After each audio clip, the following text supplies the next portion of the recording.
welcome all of you who are Zooming together with us right now. And we've got a good group of members of what we will call the TAHI team. And in addition to that, as you'll learn in the talk, our nonprofit is Triada, and we have a good number of board members who are part of the team. Dr. McNeil, you want to say howdy? Hi. I get the honors, I guess, of sharing some of the new and exciting things that we're doing today.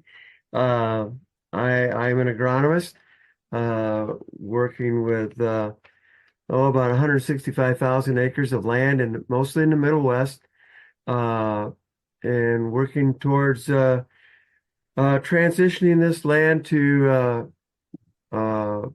better farming systems that are more environmentally friendly and are going to produce more nutrient-dense foods. I'll be talking to you a lot more about that as we get into this evening. All right, I think we're set up here. Well, I'd like to introduce you to Triada, and we're going to be talking about our Transformational Agriculture and Health Initiative, which is a major portion of Triada's efforts right now. Triada is a nonprofit organization, charitable organization focused on improving soil health, plant health, animal health, and human health. So I'm going to move into more of the big initiative that we have going on. We have several other smaller ones that are just getting started, but we're going to concentrate on this one for this evening.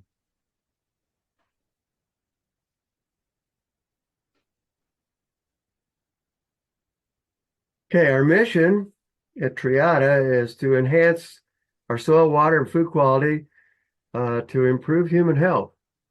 And we want to be able to teach people through vocational education experiences and science-driven health campaigns. That's our main mission for Triada. Our vision, looking forward into the future, is that we wish to support the future of smart food, healthcare services that will sustain the mind and body health and foster vibrant and healthy communities. We've seen quite a deterioration in these, and so we want to see a major change. And it's our vision to see that happen. So for the rest of the evening, I want to talk a little bit about our intentions, our goals, what accomplishments we've made so far. We are a brand new startup. We have been working on it, though, for a couple of years, so we're not totally green at this. I want to share some of our accomplishments, and I want to share with you what we contemplate as what's next, and explain how we really distinguish ourselves from others that are doing, shall we say, similar things, but not exactly the same thing. Okay, we're going to talk about farming systems. We're going to develop our own teaching curriculum to teach about resilient farming systems. You're going to hear me use that word frequently, and so let me help you understand a little bit about what I mean when I say resilient farming systems. We have a lot of change going on in the world right now. We hear a lot about climate change. Our climate's changing. That is true, it is. We have political change going on. Unfortunately, it's been pretty dramatic here recently. We also have economic change going on, which has also been quite dramatic. And so I want to be able to teach growers how they can produce farming systems that can be resilient to those types of changes that are being thrown at them.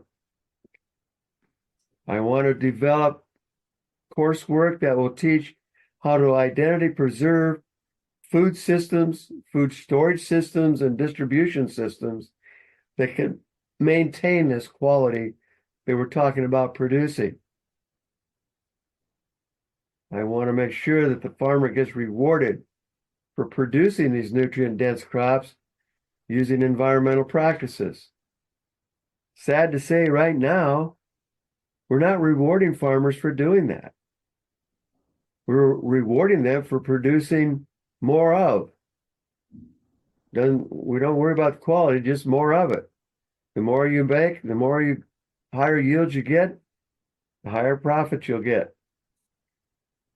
And we throw some token ideas out there about using environmental practices, but they're kind of incentives that somewhat fall on deaf ears. It's just maybe another way of trying to make some money to save some of the losses that you're experiencing in other areas. I want to change that whole environment. I want to talk about farming systems that converge healthy soils with healthy plants and healthy food. We are in a situation right now where our soil is becoming very, very unhealthy. We're at a tipping point where it can crash. I have had several farms that it actually has done that on. We've put enough poisons and petrochemicals out on the land that we've killed the microbiome, and the soil can no longer produce the nutrients necessary to produce a vibrant and healthy crop. The yields go down to where they're unacceptable. The food that is produced on that is unacceptable. And so we want to make some serious changes there. Then I want to teach how we can develop ample nutrient-dense food that's available to everyone. That is a huge task. I put a picture there of an older farmer and his son producing food. I want to make this a generational thing that we can transition from generation to generation.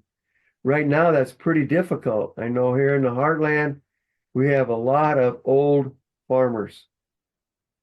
And the younger people are not so interested in farming because it's not working well for them. And they can see that it's not the right thing to do. And we want to be able to teach them. And I showed you some pictures of some strawberries. See, they're strawberries that are produced by one of my Iowa farmer clients. He's the largest strawberry producer in Iowa. These are nutrient-dense strawberries, and they are delicious. He has learned how to produce these in a very economical way and a very nutrient-dense way. You look at these large, really large strawberries, you slice them open, they're red all the way through. None of this white, pithy type things that you sometimes see at the supermarket store. These are just delicious. And he has people lined up to buy these. They can come in and pick their own, and it's turned into a very profitable and healthful situation.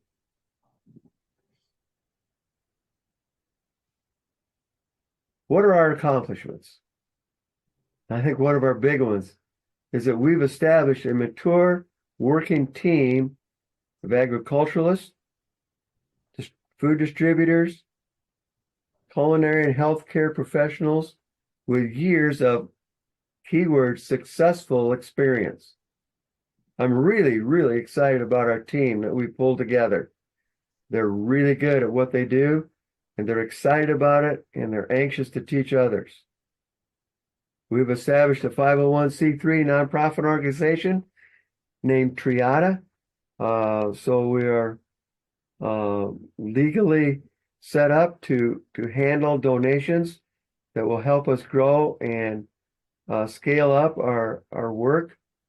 We've developed ongoing relationships with university people, particularly Purdue and Utah State. That's been working very, very good.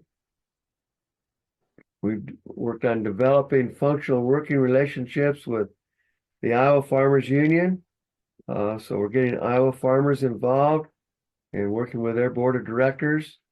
We're working with the National Farmers Union, and that's going to touch all U.S. farmers. And we hope to work with their tie with the Rockefeller Connection in helping funding some of our projects. We're also working with Bionutrient Institute out of Massachusetts with instruction and teaching techniques and mobile apps.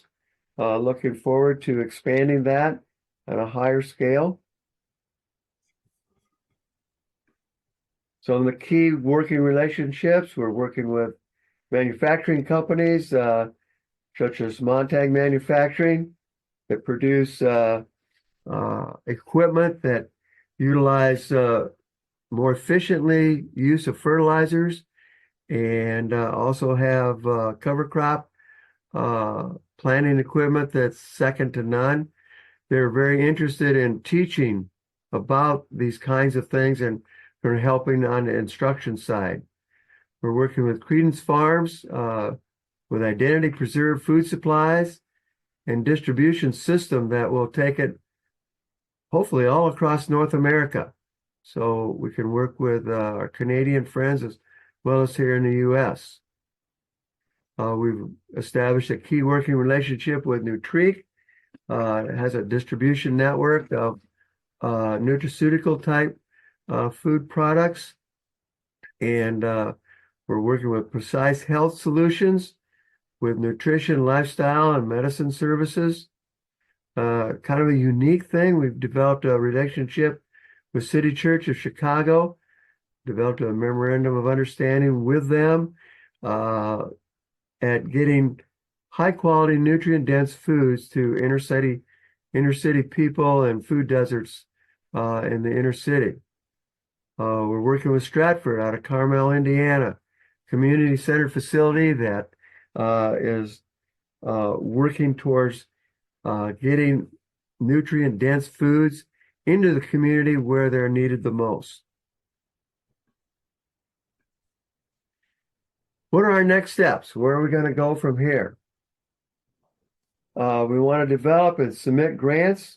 We've submitted several already, but develop contracts with our 2024 working partners. We wish to hold a major donor campaign with designated funds going to particular projects so people can start getting involved with the project they're most interested in. We are developing a fall inaugural event for 2025. We wish to initiate a multi-city getting to know us events. We're probably right at the moment one of the better kept secrets in the world, and we want to change that, get that out, and get people to know us better and get excited about working with us. What are some of our distinguishing factors? Well, our soil regenerative strategies are above and beyond organic criteria. Being organic is great, but being nutrient dense organic is even greater. And doing that in a way that is protective of our environment is really, really important. We're really serious about establishing healthy soil microbiome. The microbiome of the soil in many ways is not greatly different than the microbiome in our gut. So getting our soil healthy is going to get us healthy. And I put a picture here of a spade with a plant. This is an oat plant. It was planted late in the fall. So you notice the oats are not very tall, maybe 3-4 inches tall. But look at the root growth. That root is growing almost a foot deep into the soil. That's what's going to feed the microbiome that's going to make nutrients available for the crop grown the next year. Without that, they're going to basically starve. They're going to go dormant, and nothing's going to happen until the soil warms up next spring. everything is just going to be at a standstill. But with that food available, they're going to keep the soil warmer. They're going to allow better penetration of water. In many of our areas of the U.S., the soil is frozen for a good share of the year. But as soon as it thaws, it's going to be able to take in moisture. And these roots really help that process. One of the comments that I like to make with the growers, many farmers like to ask, well, how much rain do you get? Because rainfall is very important to successful crop production. And I want them to be able to answer all of it. Not, well, we got an inch of rain or a quarter inch of rain. We got all of it. All of it stayed on my farm. Right now, we have some serious problems with erosion and runoff because the soil has become compacted and unhealthy. All of our approaches are non-toxic, climate smart, and environmentally safe. So we kind of distinguish ourselves in some pretty unique and important ways. We include and endorse carbon capture methodologies. Our farming systems reduce greenhouse gas, reduce nutrient runoff, and increase the nutrient density of our food supply, and improve profitability. I put a couple of diagrammatic pictures on this slide that seem somewhat simplistic way of describing something that probably many of you don't really think about. But there is a carbon cycle that's going on constantly on the earth. We put carbon dioxide into the air when we breathe. Plants use carbon dioxide and take it up. Livestock feed on this feed that's produced from the plants and exhale carbon dioxide back into the air. We have another source of carbon dioxide. We pump oil and we mine coal out of the ground and we burn these products. And that puts carbon back into the air. And now we're concerned that we're getting too much carbon. So we want to remove that carbon from the air. Well, when we take the carbon back out of the air, what are the plants going to feed on? And then what's going to feed us?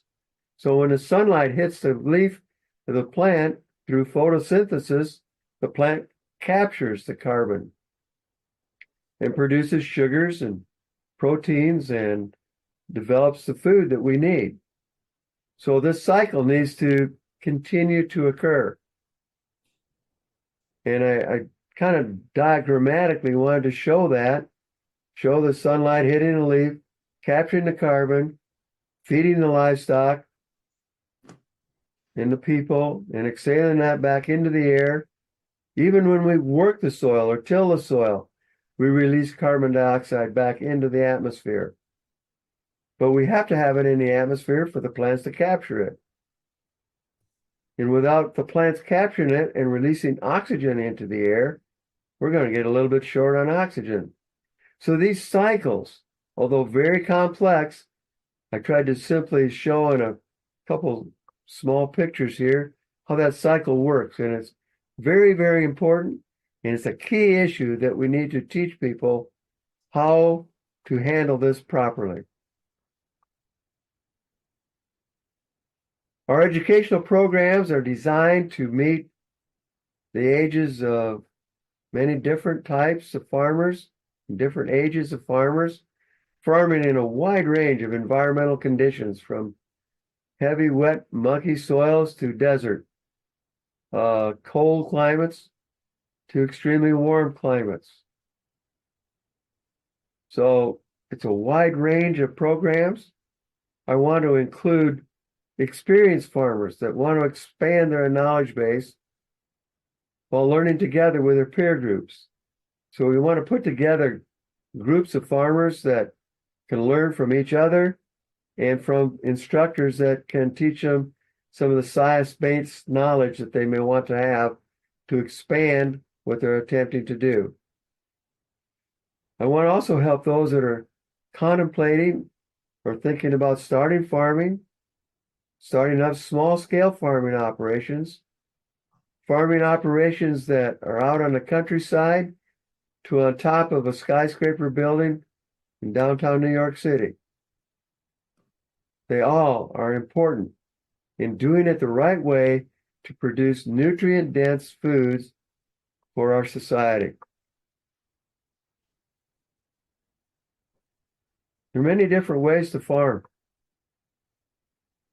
You can farm out on the countryside, kind of familiar with that. Farming on rooftops is kind of a new thing, and it's starting to be very important to meeting the needs of some of the inner city food deserts. And it helps identify and develop high quality, nutrient dense foods. And people are like, yeah, I'd like to do that. How do I do that? We want to provide the educational foundation for which they can do that. The TAHI educational program, we've put together right now probably about 14 major courses that we want to teach. And they're set up and designed for the participants to work together with like-minded farmers and sharing ideas to like-minded people trying to start a rooftop garden. We want to create opportunities to exchange information with food distributors, with culinary and food service providers, and healthcare professionals. You were all in attendance of this meeting today. I just looked through the group of you and saw, hey, we got everybody here represented. We want to be able to create opportunities for agriculturalists to talk with healthcare professionals and see how similar the soil microbiome is to the human gut biome, and why taking care of one helps take care of the other.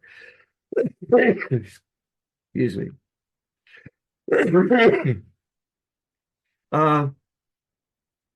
Our teaching techniques, we're going to use interactive engagement and train-a-trainer teaching techniques to help scale this up a faster way than we've been doing in the past.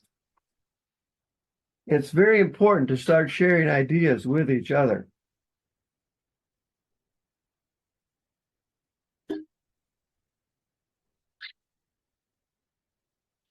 And we're looking at techniques that help that process along.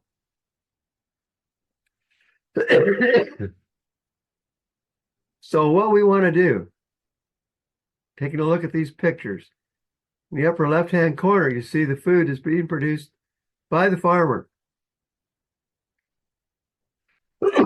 Excuse me. We need to identity preserve that. So you see in the picture below that, where the food is identity preserved, we know that it's produced in a certain way and is being distributed with a trustworthy identity preservation.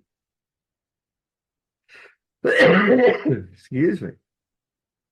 That then takes it to our table of really delicious, nutrient-dense foods.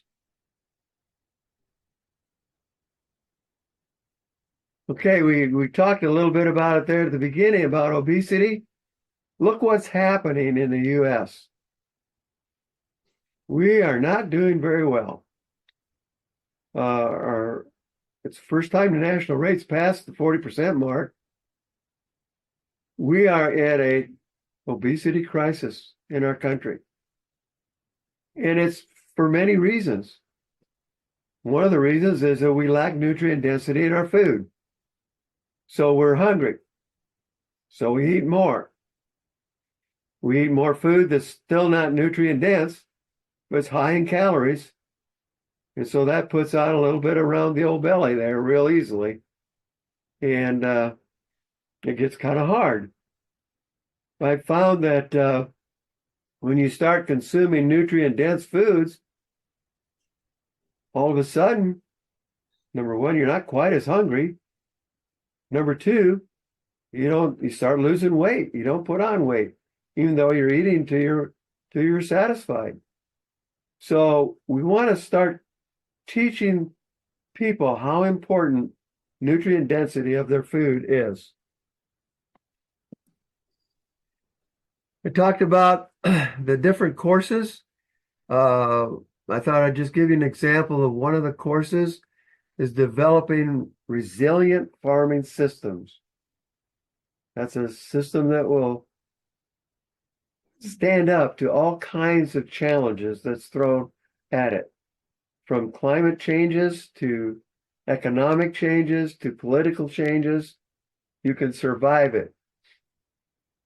And it involves regenerative agriculture, restoring the soil to its natural health and improving that impact on crop productivity by more efficiently using the light, water, and nutrients available to it.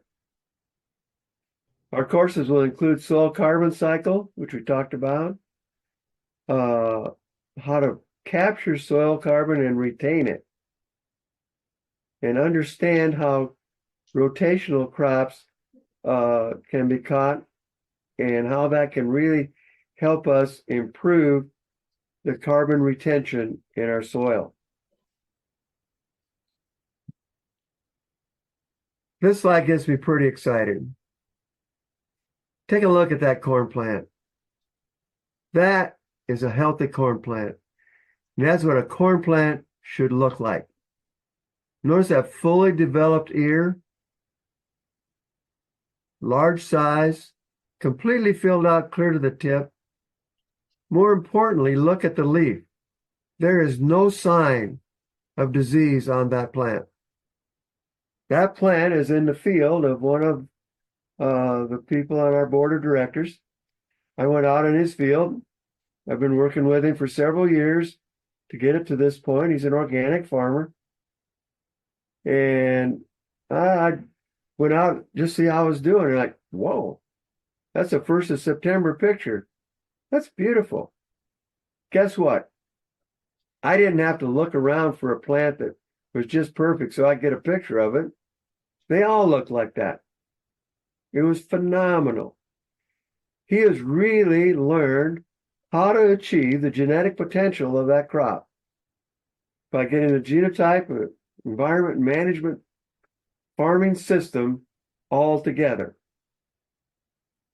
Many farmers have yield gaps in their fields and in big places where you don't get this kind of a plant. You get your soil health correct, and this is what you'll have throughout the whole field. I went across the road, just across the road, so that neighbor would have had same rainfall, same climate. His corn was dead. The leaves were all brown. They had disease all over them. Is he a poor farmer? No, he's just farming in a totally different way. His soil was rock hard. I tried to put a spade down in it. About 1 inch is all the further I could jab it. The soil on this farm was so soft that I could push my hand down about 6 inches right into the soil. I didn't need a spade. It's just amazing what a few simple changes in the soil microbiome can do to improve the health of the soil and the plant, and it'll improve the health of the people who eat that plant. Well, I guess moving forward, I'd like to introduce Jeff Bonner. You met him earlier. Dr. Bonner is on our board and has been a key player in helping us pull together some carbon capture ideas. And I want to thank everyone for listening to my presentation. I'm going to ask Jeff to explain ways that you can help us. I'm really excited about growing this concept absolutely as fast as we can. I realize I'm part of the elder generation, and so maybe have less time and get more anxious about making it happen faster. But I look at what's happening in our world and just with the health of people, and we need to get on it hard and fast because we are not doing very well. So, Jeff, if you would like to take over, I'll turn it over to you. Okay, so we've heard about TAHI and Triada. Our goal is nothing short of closing the loop between soil farming, food, and health. Dr. McNeil has said that the first link in the healthcare supply chain is farmers, and we're taking that seriously. Our goal is to shift the culture, to empower that, and to put the pieces in place to take that to the next level. I wanted to illustrate where I'm going with a slide. Can we click ahead to the next slide? Okay. So I wanted you to look at the map.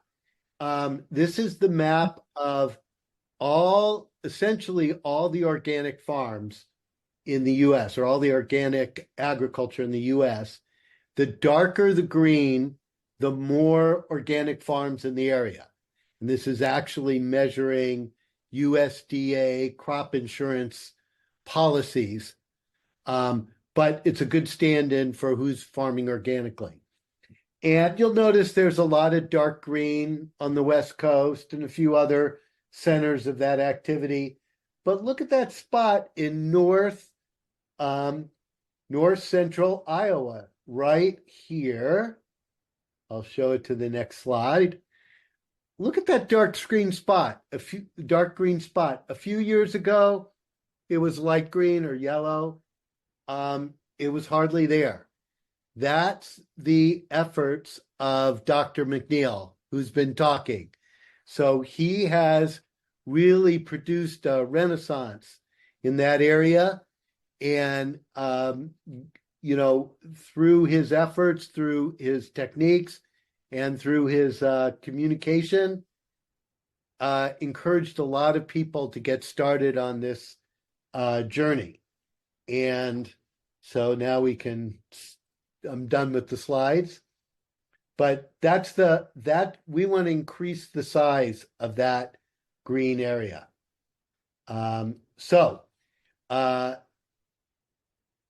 We'd like to increase the size of that 100-fold. The research has been done. We have results. We have numbers, which we can get into at another time. It's truly time to take it to the next level and build a huge online and virtual presence. So there's a lot more people taking these ideas on and getting to work with them. We're drawing a line of demarcation. Health, food, farming, and soil should no longer be some special thing broken up into specialists. Our mission is to tie it together and get it in action and get the word out there that this is doable. It's commercially viable, not just viable. It's a way to success. It's a pathway to success. And so that's what we're up to. And we want to get you involved. We have lots of ways to get involved. We have committees that you can work on for the different programs and different activities. We're looking for volunteers. We can use all kinds of volunteers. We definitely need volunteers who are savvy with online presence and helping us get that up to speed. But many different volunteers in many areas. Most importantly, we need financial support. We've been at this for close to 2 years for some of us. We've put a lot of sweat equity, a lot of personal contributions in. It's time to take it to the next step. We're looking for investors. We're looking for people who will support our efforts with funds to bring this program to the next level. This may not be the best way for everyone on the call to get involved, but I know that for some of you, this would be a great way to get involved. If money is an appropriate way for you to participate, I request that you donate today and be generous. In general, I request that you get involved. If this is something that calls to you, there is lots of opportunities. Healthy, nutrient-dense, poison-free foods, we want those to be widely available, and you can be a part of that. Now, I might add that, that we're going to need instructors. We're going to need people to donate perhaps demonstration plots on their farms. There's all kinds of things that are going to be very, very important to help us speed up and carry out our mission of educating people on nutrient-dense foods. With all of that, thank you for your remarks and your presentation, Dr. McNeil. We'll follow up with everybody. We're grateful that you're here during this holiday season and paying attention to what we're putting on the table at this time, and look forward to making a difference together. Thank you. All right. Again, thank you all for coming at a very, very busy time of year. I appreciate you taking time to listen to us, and I hope we've encouraged you to participate.